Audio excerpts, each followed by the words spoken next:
We have a lot to cover today, and I'm very excited to be here, to have a shot at being the one that asked the questions. You've done hundreds and hundreds of interviews and podcasts over the years, since 2008. And most of the interviews and the podcasts, obviously, they focus a lot on your NBA basketball career, what happened in your addiction, the fall from that, your time overseas, high school. So much is that's the focus of the interviews. And I always come away with, because I've known you since 2008 and over. So I always come away saying, what about the last 17 years of recovery advocacy that you have been in the front row for, and created so many amazing things. So you've created 2 documentaries. You have started a foundation called the Herren Project. You opened a wellness center. You've spoken to over 2 million kids in schools across the country. Every legislator, probably anyone in office, government, Republican, Democrat, professional sports teams, industry. So I want to talk about all of that in the last 17 years. And I think, and I if I look back at all of it, and sort of watched you on this journey, there's always someone that you're inspired by that has you do more. And I remember when I first met you, you were speaking you were starting to speak at schools. It was fairly, early on. You were speaking on the Cape. You were doing it for Ray Tomasi, and it was at Barnstable High School, and it was completely packed, and we couldn't let everybody in. And from that evening, from that presentation, was born literally the prevention division under Ray Tomasi on Cape Cod. And also, it was during the time when there was so much opiate, and it wasn't all that public. And you allowed hundreds of thousands of people to be like, okay, that's me too. So, the speaking, and then the Herren Project. So I want to ask you, like, all of these, you always do something because you feel like it's the need is there at the time. And so the Herren Project, the inspiration behind the Herren Project. The inspiration behind the Herren Project comes from Chris Mullen. It comes from Liz Mullen. In July of 2008, there was nobody there. I'll end up crying talking about this. No. There was nobody there, and that family extended themselves and introduced me and opened doors that I had no access to, in a sense. And I remember being in Daytop and going to bed at night dreaming of being the Mullins. So, I made a commitment to myself that if I stay sober, I'm going to be what the Mullins were to whoever I can be. And the Herren Project was formed because of that. And, over the years, the Herren Project has been Chris Mullen for thousands and thousands and thousands of people. Work that I am incredibly proud of. But I think service work has kept me sober. I think that work, helping others, has been a pillar to my recovery. So, I spent the weekend with the Mullins, and there's not a holiday that goes by that I don't thank the Mullins. I think every day I've had for almost 17 years is because of the Mullins. So, that's kind of been my spirit. That's kind of been my anchor to helping others.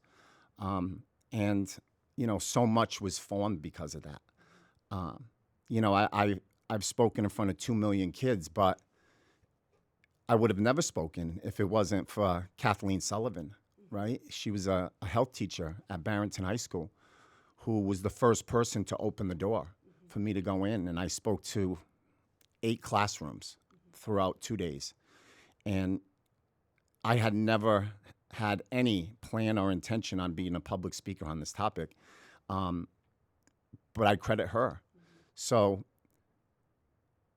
I think all the work I've done in the last 17 years are because of the people who were willing to work or help me. I remember Ray Tomasi saying, Chris has a platform because of being a professional athlete. And oh my gosh, what if he used that? Because the stigma it was so horrific with opiates. It was just horrific. And those of us that worked in the field at the time, it kind of like we didn't, it was like uncharted waters, really. And a lot of people weren't talking about it. And for you to do that for others and to get the message out there, I think that's why people, I mean, high school is just filled. And for your family too, and for your family and Heather, and to support that and be like, this is who we are and this is our family and we love recovery. And we definitely recovered out loud. recovered out loud. Yeah. But it wasn't common like it is today. No, it wasn't. And, you know, I don't tend to look back at that from the beginning, but I just remember the loneliness that I felt. I didn't know a heroin addict. Right. I didn't know a sober heroin addict. So I just felt completely alone. And I think, you know, not speaking for Heather, but I think she was alone.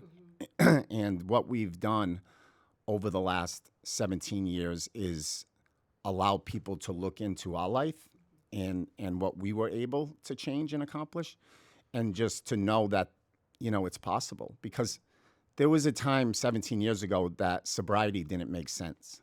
Right. Just didn't. I thought that I had fallen so far and done so much damage that I didn't see it. And, you know, I have everything in my life today because of it. Everything. And I've never lost sight of that what I've accomplished, what I've done is because of others, because of service work of others, and not wanting people to feel alone. And I think everything has come from that without question. Unguarded, unbelievable documentary. I think I don't know anybody that hasn't seen it. They showed in every treatment center across the country.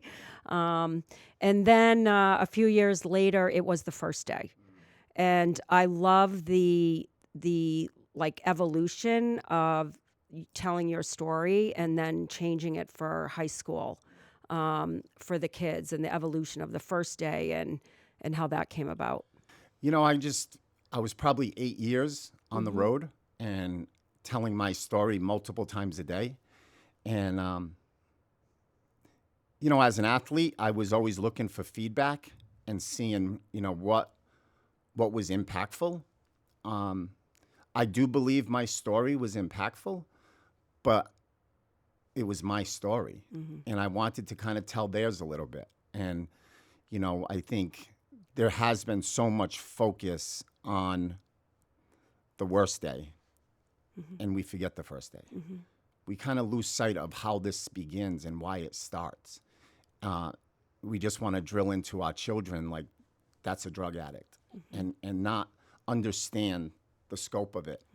You know, the first day is, you know, it's hard to say, but it's work that like I am incredibly proud of. Yeah, it allowed me to connect with kids. It allowed me to encourage, empower them to tell their story and not focus on mine. So. And that high school is hard. That was one of my kids' favorite line. High school is hard. Yeah, high school is hard. And again, you know, I think there's a place for the beginning, and I think kids should understand the full scope of it, the spectrum, how this begins. And I would walk out of schools and kids would crying and hugging me and sending me emails about how inspirational my story was.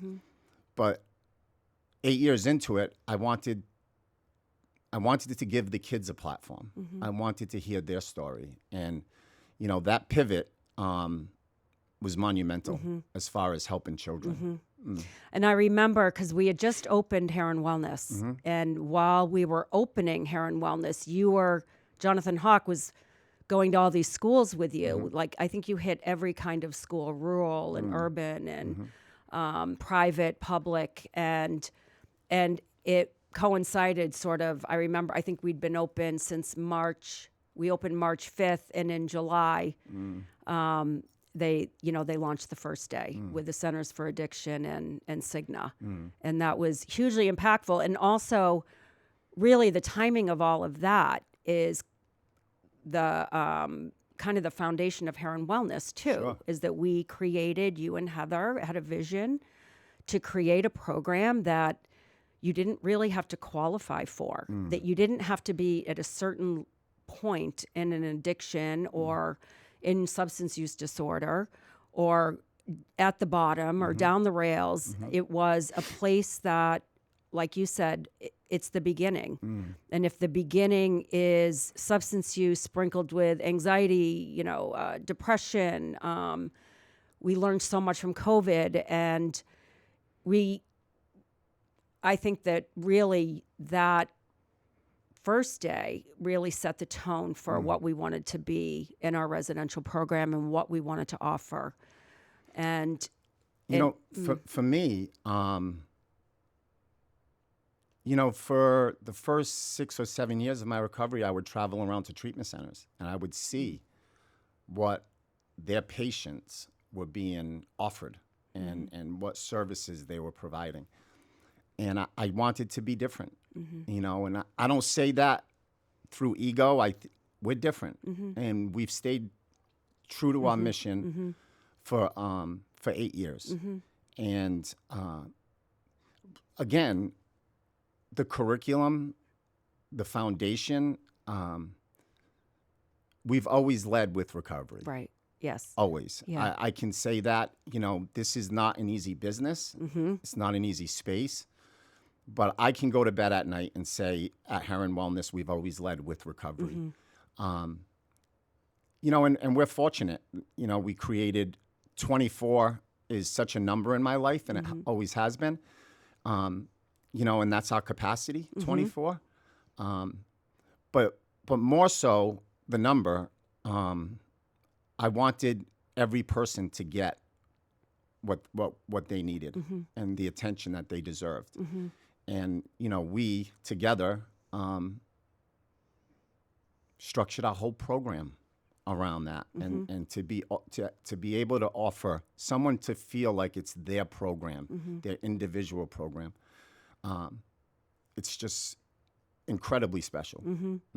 I think staying with the model, a holistic wellness center, so that we can develop these or grow or create. We can create curriculum and topics and grow it. We don't grow the beds, we grow the program, which has been really cool because I think that, like you said, I lead with recovery in my life. You lead with recovery in your life. Heather's I don't know that we would have the family support program that we have at Herren Wellness if it weren't for Heather and Heather's experience during your struggle and treatment. So that lens and so we've been able to do so much because we've never lost the humanity of recovery. And we call them guests, and we did that on purpose because we want them to feel comfortable and cared for and not full of shame, which everybody that comes in is. I remember before we opened, I was telling you that we can't hug the guests. Yeah. We can't hug Chris hugs everybody. And so everyone says, every person I've ever met says Chris Herren's the best gives the best hugs in the whole world, which you do.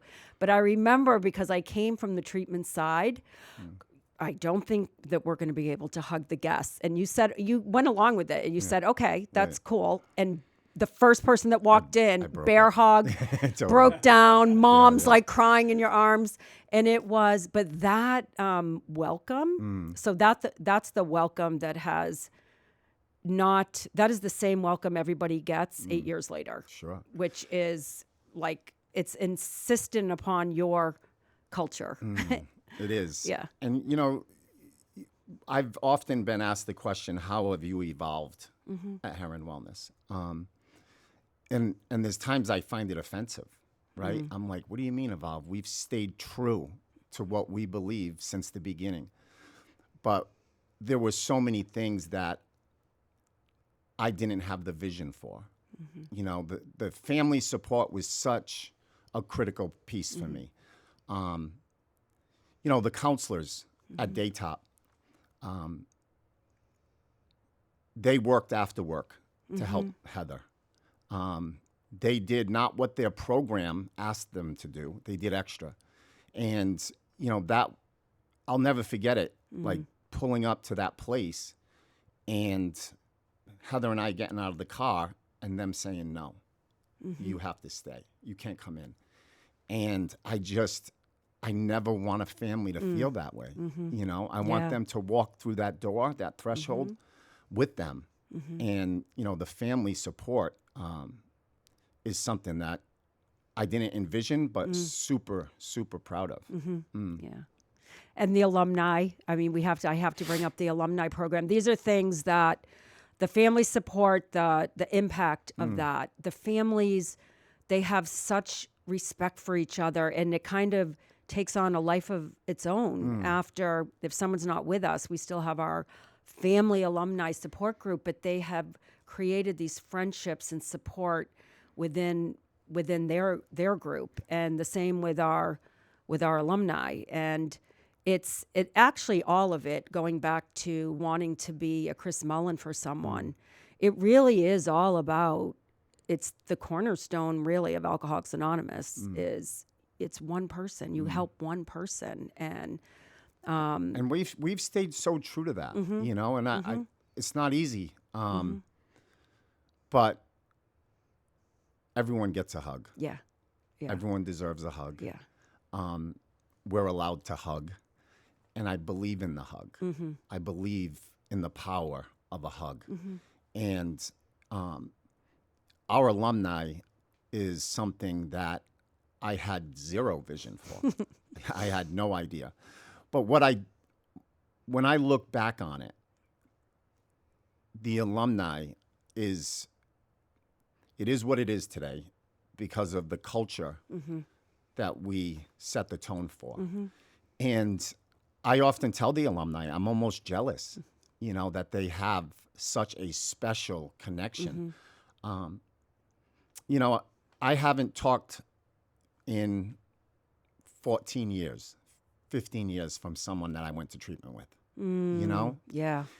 But we've established that at Herren Wellness. And I think Yeah. that's what makes us different. The other thing is, again, the number. There's so much love and there's so much connection at that place that people don't want to let go of that. And the alumni program is a perfect example of that. The beauty of it is they've taken on that mantra of, just one person. And now it's carried through them. And they have their own program going in a sense. The other thing I want to touch on is it's a we thing. It's a we. We're a we program. And you're being a professional athlete and working on teams. I never was an athlete and I worked on teams in business, but so you bring this culture of the team to Herren Wellness. So talk a little bit about that, because I think that all of our staff, all of our team, actually, we don't even call them, I think we call them team. They all feel like they have their position to play. And they're really, really good at that, but that they can also play all the other positions too. Sure. And I feel like that you, without realizing you were doing that, when I look back on how we've not evolved, but if we look back on our team from day one to now, it's like a championship It is. group of people. And I think it's very important. I think, again, everyone that's part of our team, they pull onto that campus every day, and they know that helping others is what it's all about. This is harder work than I thought it would be. The emotion that has to be put into this.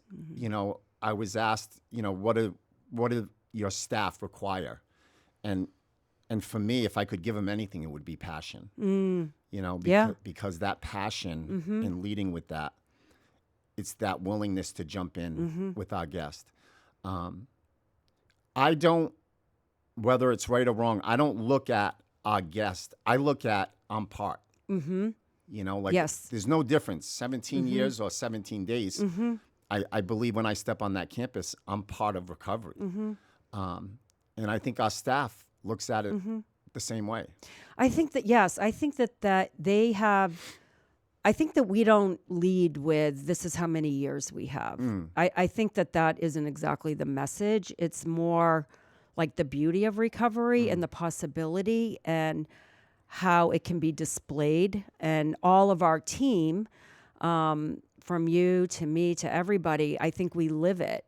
And so I think that's attractive, and can be, inspiring and motivating for our guests that either they're questioning like, why am I here, or how do I ever keep this? So the culture is very, very important, and I do think it comes from because I remember you saying to me when we first opened,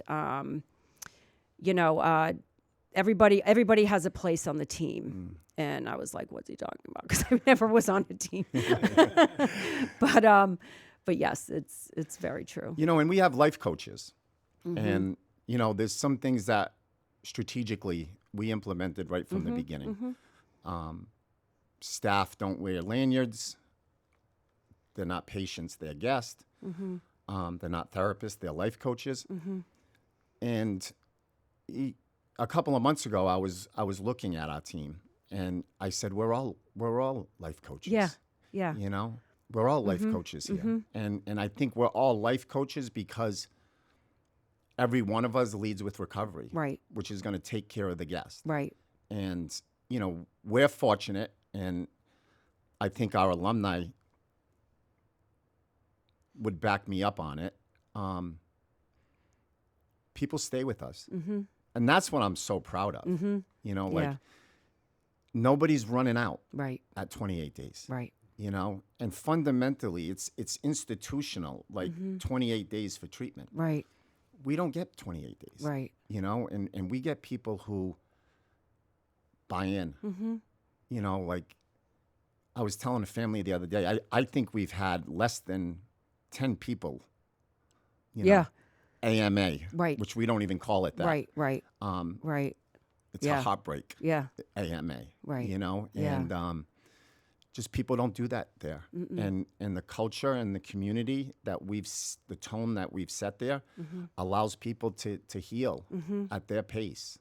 And they get to see we opened sober living like a quarter of a mile away. It's so close, so they all come back and they're all a part of it. And so the person that I always tell families, you walk in the door and most people are just not really want to be there in the beginning. They don't know what it's all about.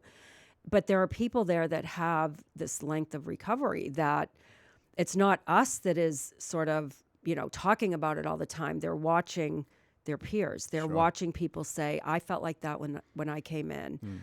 I never thought I would feel this good, or I never thought this would be possible. And that impact has been profound. So, and I think we bump up against like the terminology in our program, like, oh, you don't have therapists, or they're not, it's a, but I think that we have bumped up against it in the industry, but we know like why, the why, and the why is for the guests and the families. We've had it all. Yeah. We've had it all sitting in those seats. Passion wins. People who care, they stay. They stay. And,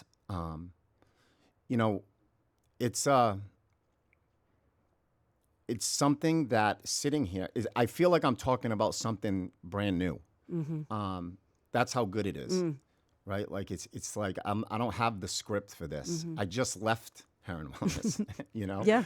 I just sat in an office and talking to one of our guests about extending. I'm still in that office. Right. You know what I mean? But it has far exceeded my expectations. I've been very aware that each day, one day at a time, but celebrations are for all of us. My favorite chip is the 24-hour chip and the 1-year chip. And, we get to watch that. Yeah. We have a front row seat to that. And I've never lost sight how important that is for the people who made a commitment, a sacrifice, because my recovery, my chips are my children's. Yeah. It's our whole family. It's just not for me. And that's kind of the tone that we've set at Herren Wellness. Yeah. And I want to talk about too, so you got sober through Alcoholics Anonymous and the steps, and we have gotten asked in the past, like, why do you promote or support other paths? And I know that like if we're going to serve 1,000 people, we're going to need to have more than one thing, because everybody's different, and everybody comes in with different belief systems and values. And so having AA and NA and Refuge and SMART, I think the team has done such a great job of really honoring all of those, and even like do a hybrid. It doesn't have to be in these silos. It can be, if you do SMART recovery and you're on a trip, we're going to say, go to an AA meeting. It'll be, you'll love it. Or, doing the combination of, I think, that we're a huge advocate for. I think it's important, the collaboration. I think, again, I'm being repetitive, but I kind of stay true to the roots of this. Not everyone's going to get sober the way I got sober, but I want everyone to feel sober the way I felt sober. Yeah. So that was a main focus when we opened, that we will not close any pathways, any doors to finding sobriety. And, that's what we've done.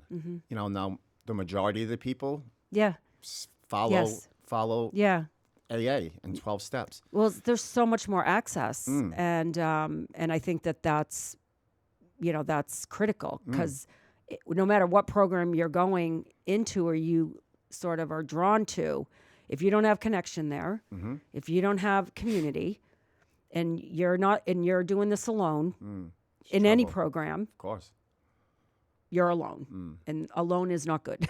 Totally. For anything. And again, it's I've watched families lives change because of Refuge. I've watched 1-year celebrations because of SMART recovery. For me, it's just all about staying sober. Right. Yeah.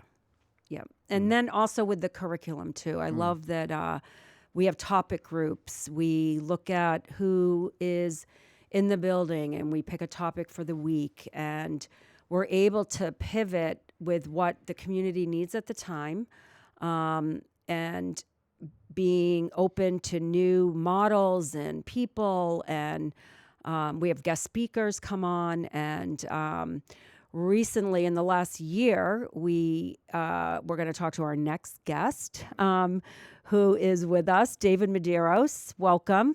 Thank you. David, you are a clinician in Providence, Rhode Island. 30 years of experience, 30 years of practice. And you are also one of these pioneers that is so curious about new ways of helping people that you are going to get trained in all of them. So starting out with like typical psychotherapy, CBT, and then like as you expand your practice and your knowledge and your interest, now incredibly talented internal family systems therapist, EMDR. And we are so fortunate that you are part of Herren Wellness now, and how you and Chris and how you got to our campus is a pretty special and inspiring story. So I'd like to welcome you. Thank you. Thank you, Chris. Thank you, Lori. Yeah. Yeah. Do you want to start telling the story, and then I can add in about the original connection? Of course. I mean, again, recovery's not easy. And recovery can get hard. And I was coming up on 15 years sober, and I was struggling. And David happened to be visiting one of the guests. And I was told, go into the room and introduce yourself. And I walked in, and I walked out 2 hours later. And when I left that room that day, I just felt like, whoa, there's work to be done. And, I walked into his office a couple of weeks later. I walked out within 20 seconds. I walked out. But I came back. I didn't make it out of the waiting room. And, without saying her name, that guest changed my life. She changed it. I had never done therapy. It was meetings. And I heard something the other day, and I don't know if it's applicable to me because I'm still new, right? Like I can cry, like I'll cry. I'm that new. 2.5 years we've been doing this. On Friday, you can find me, and I'm with him. But if it wasn't for that guest, I don't know where I'd be today. And doing the work that I've done with this man over 2.5 years, not only has it changed my life and changed my family, changed every facet of my life, but it saved my life. I think it saved it. Again, someone said, like, I got really good at coping and not healing. Yeah. I was really good for 15 years. Yes. I was so good at coping. Yep. But not healing.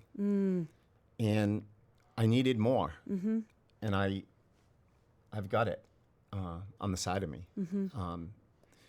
He introduced me to IFS.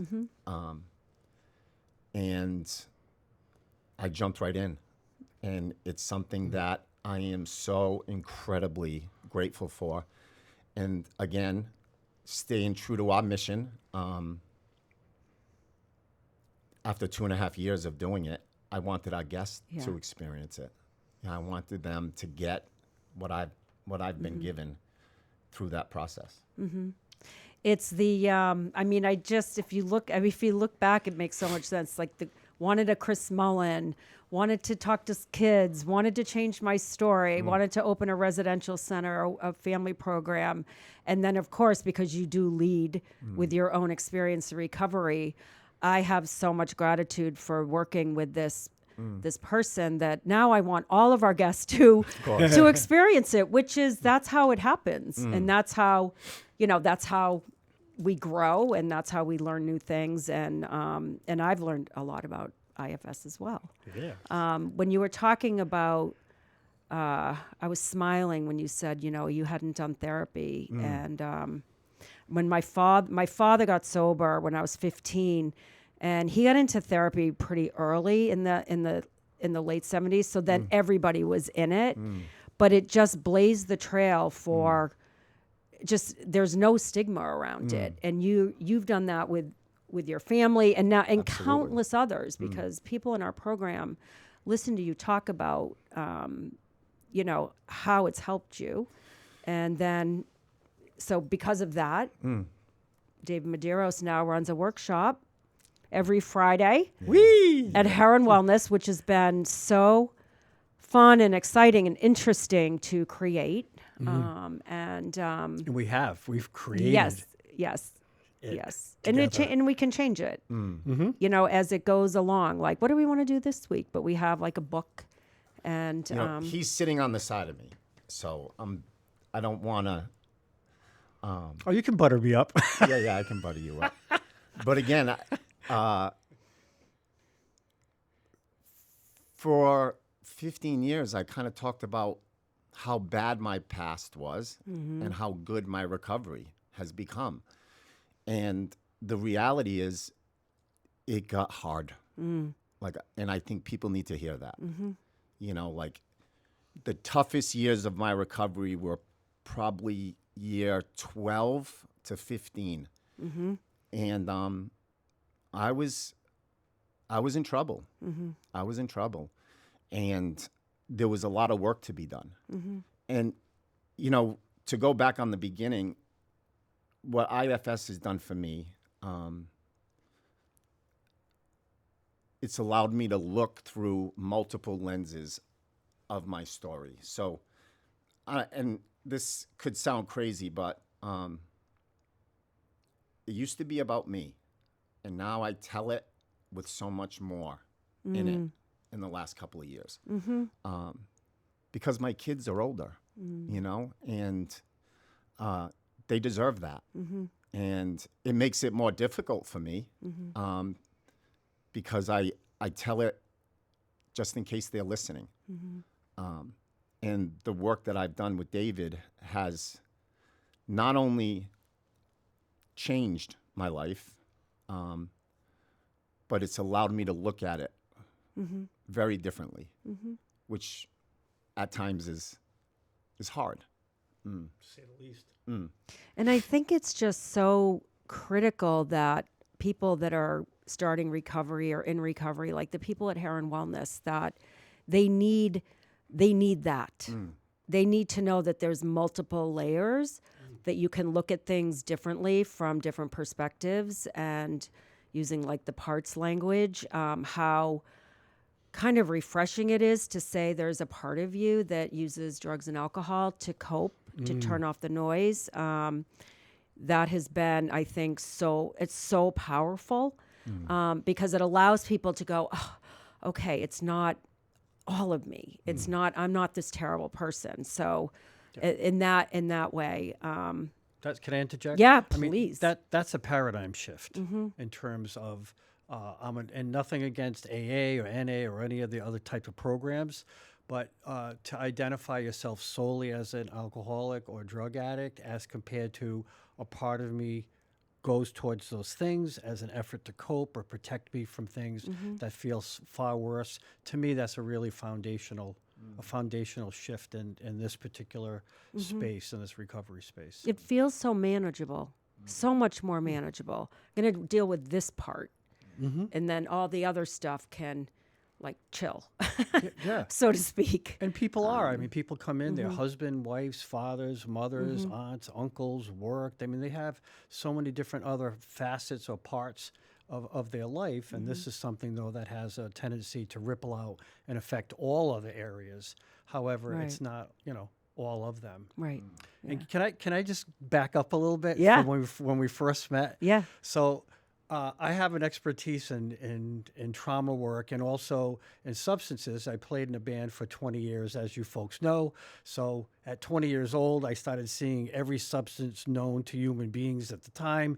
There's a few new ones now, but shot, absorbed, swallowed, whatever it was. I lived in that world for 20 years.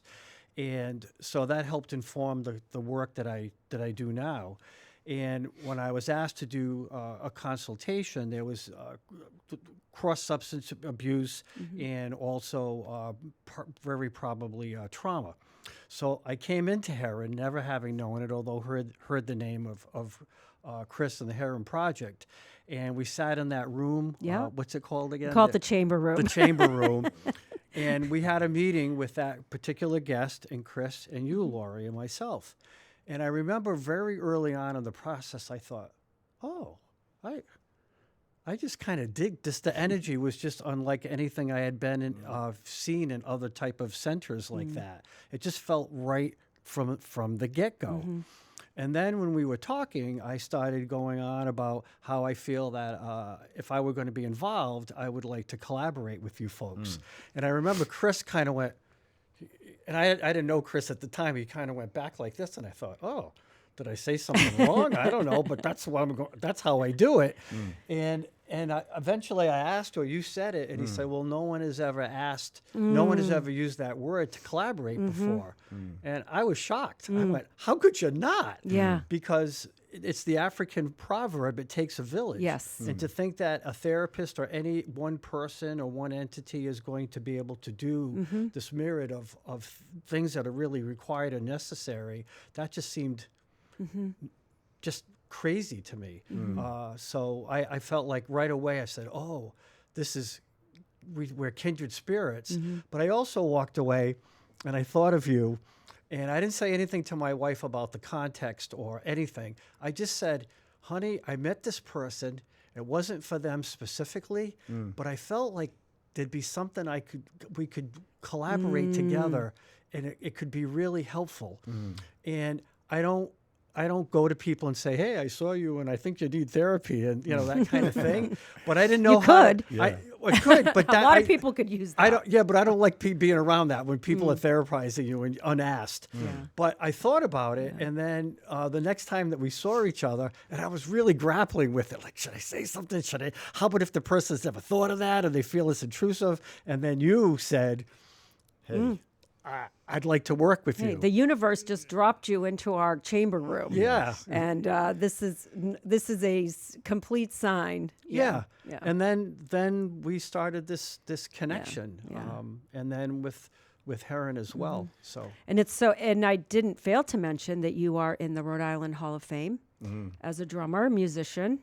yes. Yes. So you have Yes. lots of skills. And you bring that. We have a dance party before every workshop. That is You wild. pick the music, That the is funk. great. And last week, I think every single person got up and danced. Yeah. So that started with like a couple. People were a little shy. And Sure. then, boom, everybody's up. The whole house is The up. whole house is Yeah. rocking. Yeah. And then we got serious. And then we got, last week was really, really special because we had an open forum. The open forum is you can ask David Medeiros any question as it relates to recovery, what you're struggling with, what you worry about leaving here. Family. Boom, boom, boom. It was great. Well, we did it together too. It was But yes, thank It you. was really good. Yeah. Yeah. I mean, honestly, I don't think not only myself, my kids, my family, my team, my coworkers have, witnessed the impact with the work that we've done over 2.5 years. I wish everybody could feel it. I know. I wish everybody could go in there. And again, and it made sense to me. I'm not the first to say it, but coping is different than healing. And I needed that. I think that's like That's a message that should be out there. I'm glad you said it, because how many people cope? We're a coping world at the moment, you know? And that's how I felt. And, you know, I was unaware, really. But that's what IFS, the work that we've done over 2.5 years, introduced me to something that I had no idea it was there. And you know, when it comes to IFS and they talk about the 8 C's of IFS, my favorite C is just curiosity. And it made me curious, and it made me look within. And it's given me, and you know, the other word is so much space in my life. You know, like that's, for me, that's the work that we've done. It's given me so much space that I want to give that to everybody. You know, I want everybody to have an introduction to that. And, you know, whether or not they leave Herren Wellness and jump right into IFS, that's up to them. But I had to stay true to who we are and offer an introduction to this model. And that's what we've done. It's been great, your kids, remarkable. The most remarkable family. Nice. You and Heather, and the, you know, you've healed together, recovered together. Your 3 children are different from each other and all remarkable in their own way, like beautiful, beautiful people. I think they have the best parents. I always, you know, having parents that are so committed to recovery, gosh, what more do you need, really? So I just want to mention that. I think they're just my kids, incredible. And again, I think a lot had to do with the healing.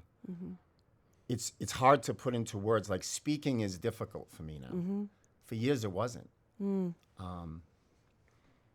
Because I feel like I'm bringing them in the room with me, because they deserve that. They deserve that commitment and awareness, that it's not my story, it's ours. You know, and that, I feel like that's like the last 15 years. That's the story now. How do you recover in this world? How do you recover with teenagers and young adults, and how do you recover? What are all the models? What are all the support groups? Like, how do we do this? And you and your family and Heather and what you have built, you have a lot of answers to that. And, you know, like, I mean, I love Unguarded and love watching that, but you have a way more, there's a lot more story to tell. There is. In your recovery and what you've done and given. And I want to hear that. I think people should hear that. Totally. I'll say this, though, and he'll help me on Friday. We'll work on these tears and the emotion. But my story's new. It's new. Yes. You know, like, this isn't old. Like, I'm still in this. Yes. You know what I mean? And that's why I think I step on that campus and I'm like, I'm not any different. I'm in this with you. So although there's a long story to tell, the story's still evolving. And, you know, the work that I've done over the last couple of years, it's been incredibly, incredibly powerful and special, that until I met him, I didn't think I needed it. You know, I didn't think that I thought my recovery was good enough. And, you know, who knows where I'd be today?